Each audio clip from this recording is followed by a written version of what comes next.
पाठ 10 हमारा आहार। आजकल हमारा खान पान संतुलित नहीं रहता है। संतुलित आहार ही हमें स्वस्थ रखता है। संतुलित आहार में विभिन्न पौष्टिक तत्वों को उचित मात्रा में लेना होता है। इसी से संबंधित पाठ पढ़ें।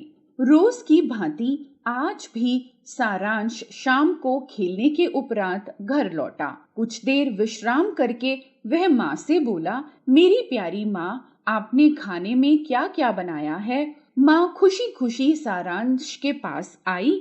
उसके सिर पर हाथ फेरते हुए जवाब दिया, पौष्टिक दाल, चावल, लौकी की सब्जी, रोटियां तथा साथ में सलाद भी। आप भी क्या दाल चावल बना देती हैं? मुझे पसंद नहीं है, सारांश ने मुंह बनाकर कहा। फिर क्या खाओगे तुम? माँ ने सवाल किया। मुझे तो रोटी और चटनी के साथ 1 कप चाय चाहिए बस। जैसी तुम्हारी मर्जी, माँ मायूस होकर बोली। और सारांश अपनी मनचाही चीजें खाकर सो गया। उसे गहरी नींद आ चुकी थी। उसे स्वप्न आया। सपने में वह बीमार और बेहद कमजोर था। न काम कर पा रहा था, न खेल रहा था। वह किसी भी तरह अपनी तकलीफों से मुक्ति पाना चाहता था। उसके सम्मुख एक परी खड़ी थी। परी ने सारांश से पूछा, क्या तुमने रात का भोजन ठीक ढंग से किया था? हाँ, मैंने चटनी के साथ 2 रोटियां खाई थी। यह तो संतुलित आहार नहीं हुआ ना? परी ने कहा। मैं समझा नहीं, सारांश ने कहा। परी बोली, जिस भोजन में सभी पोषक तत्व उचित मात्रा में हो उसे संतुलित आहार कहा जाता है। समझे? ये पोषक तत्व कौन कौन से हैं? सारांश ने पूछा। परी सारांश के प्रश्न का समाधान करती हुई बोली, कार्बोहाइड्रेट्स, वसा, प्रोटीन, खनिज, विटामिन, जल, ये ही हमारे भोजन के पोषक तत्व हैं। सारांश की जिज्ञासा बढ़ चुकी थी। उसने परी से इन पोषक तत्वों की उपयोगिता के बारे में जानने की इच्छा व्यक्त की। वह परी से बोल पड़ा, परी रानी, इन पोषक तत्वों के बारे में विस्तार से समझाइए ना। परी ने आगे बताया, भोजन का एक जरूरी तत्व होता है कार्बोहाइड्रेट। यह शरीर को ऊर्जा प्रदान करता है। गेहूं, जौ, चना व बाजरा जैसे अनाजों के अतिरिक्त आलू, शकरकंद, सिंघाड़ा, गन्ना के साथ साथ आम, सेब आदि फलों में कार्बोहाइड्रेट बहुतायत से पाया जाता है। हाँ, इनके अलावा गुड़, शक्कर और शहद में भी कार्बोहाइड्रेट की भरपूर मात्रा मिलती है। सारांश की बांझें खिल गईं। वह बोल पड़ा, अरे वाह, फिर तो हमें कार्बोहाइड्रेट की समुचित मात्रा लेनी चाहिए। हाँ, फिर परी ने बताया, दूसरा पोषक तत्व है प्रोटीन। यह एक अत्यंत महत्वपूर्ण तत्व है। इसी से हमारे शरीर की मांसपेशियां व हड्डियां मजबूत बनती हैं। यह अंडा, मांस, मछली, दूध, दही और घी के साथ साथ दाल एवं हरी सब्जियों में मौजूद रहता है। जो इसका सेवन नहीं करते उनका शारीरिक विकास रुक जाता है। तभी तो आज माँ ने मेरे लिए दाल और हरी सब्जियां बनाई थी, किंतु मैंने खाई नहीं, सारांश ने सफाई दी। परी ने आगे कहा, अब तुम्हें वसा के बारे में बताती हूँ।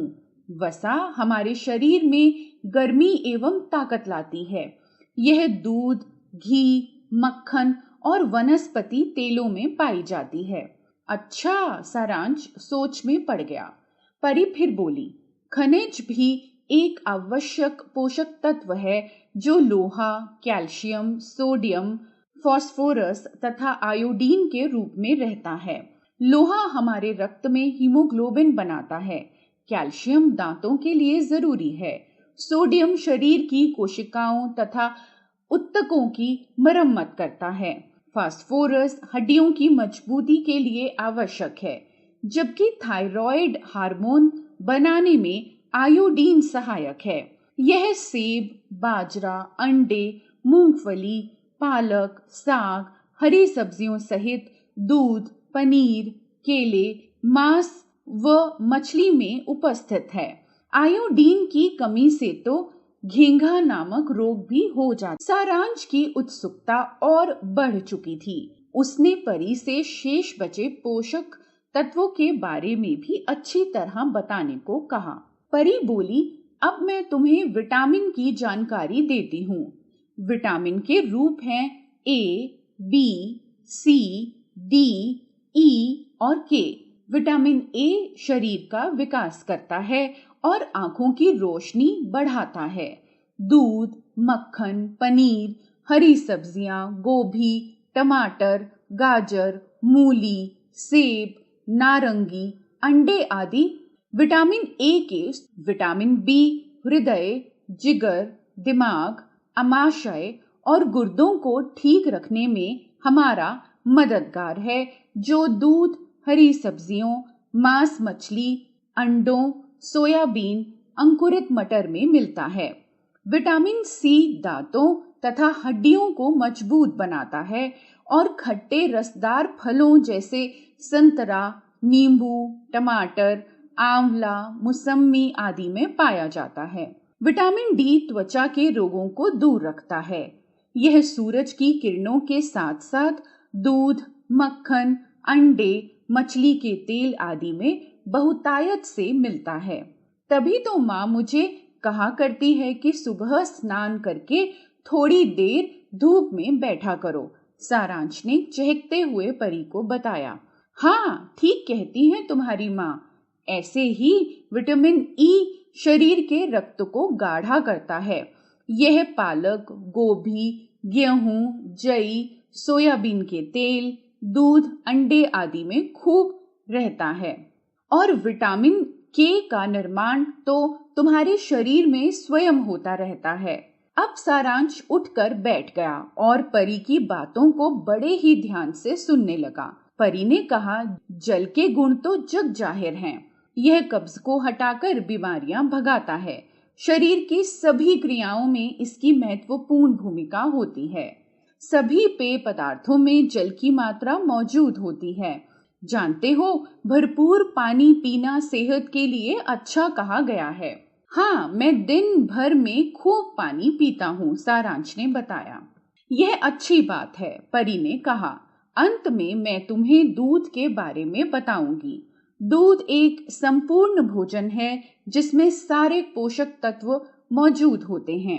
दूध से बनी छाछ में भी वसा यानी चर्बी को छोड़कर बाकी के पोषक तत्व होते हैं। सारांश ने पूछा, हमें भोजन कितनी बार और दिन में कब कब करना चाहिए? परी बोली, पहली बार तो यह कि भोजन का जो समय निश्चित किया जाए उसी समय प्रतिदिन भोजन करना चाहिए। दूसरी बात यह है कि दो भोजन के मध्य 5 से 6 घंटों का अंतर रहे। बच्चे दिन में 3-4 बार भोजन करें। भोजन करते समय बोलना अथवा पढ़ना भी नहीं चाहिए। न ही टेलीविजन देखना चाहिए। इतना कहकर परी ओझल हो गई। कुछ ही देर में दिन भी निकल आया था। सारांश मुस्कुराता हुआ उठा। उसने माँ को आवाज लगाई, माँ जरा मेरे पास तो आना। सारांश ने माँ को वे सारी बातें बताईं जो परी ने उससे कही थी।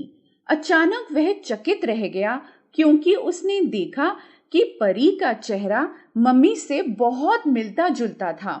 माँ अत्यंत प्रसन्न हुई। वे मन ही मन बोली, जो बातें मैं आज तक नहीं समझा सकी वे एक ही रात में परी समझा गई तुम्हें। चलो देर से ही सही, समझे तो सही। सारांश ने माँ के साथ मिलकर मजे से पौष्टिक नाश्ता